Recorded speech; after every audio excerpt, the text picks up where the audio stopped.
So, what is fear? What is its purpose? And what is it telling us?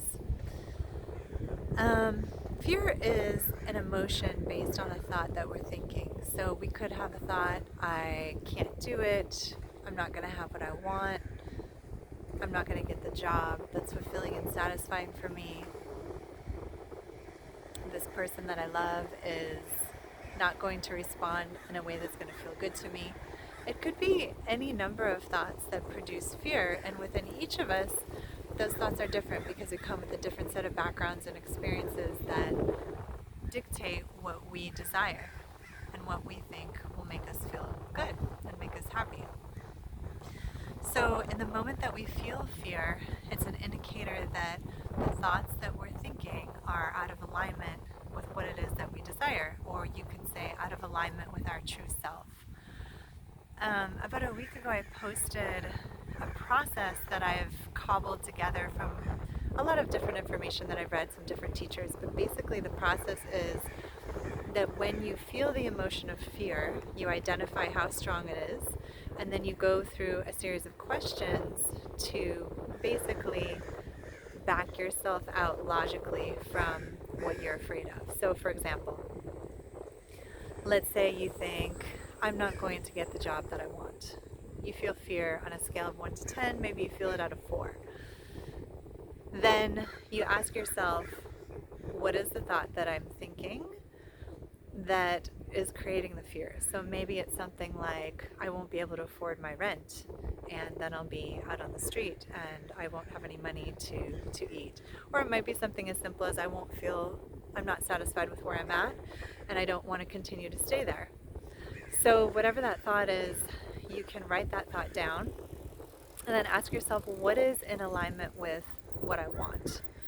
Um, what would make me feel happy, in alignment, in joy, uplifted, and what's in most alignment with what I see as the highest possibility of myself and what I could be.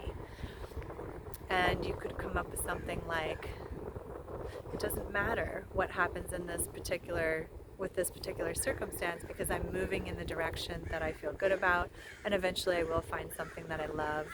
Or you could think, this could turn out great, and everything that I want could be right around the corner.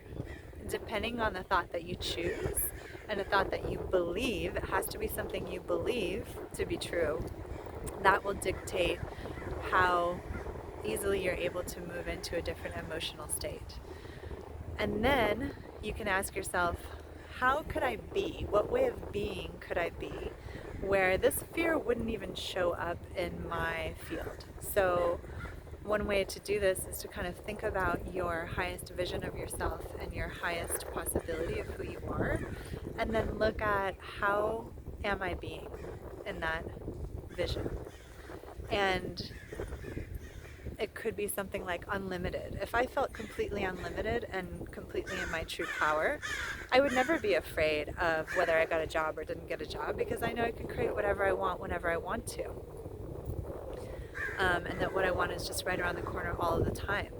So this is a process that I've written out for myself. Of course, there's no right or wrong way to do this particular process, but this is the way that I have worked with fear in the past to realign myself to what it is that I truly want. So again, to me, the definition of fear is out of alignment with what I truly want. It's an indicator that I'm headed in the wrong direction for myself.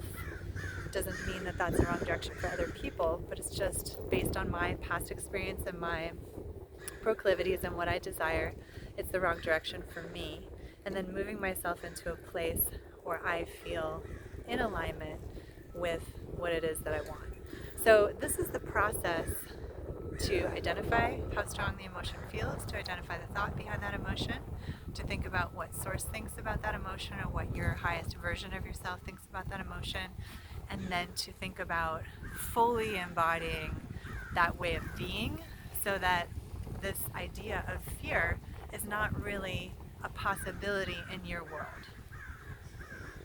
And that process can be used as often as it is useful for you. What I've found is that after a while, the process itself becomes something like the fear comes up, and then immediately there's the thought of, I do not want to experience this, what do I want to experience? And it moves directly into that. So it's more of a pivot, which is something that Abraham talks about in the work of Abraham Hicks. So it can become a very quick process, but the more drawn out process is useful to go through if you're experiencing the same fear over and over again that's revolving around the same types of thoughts.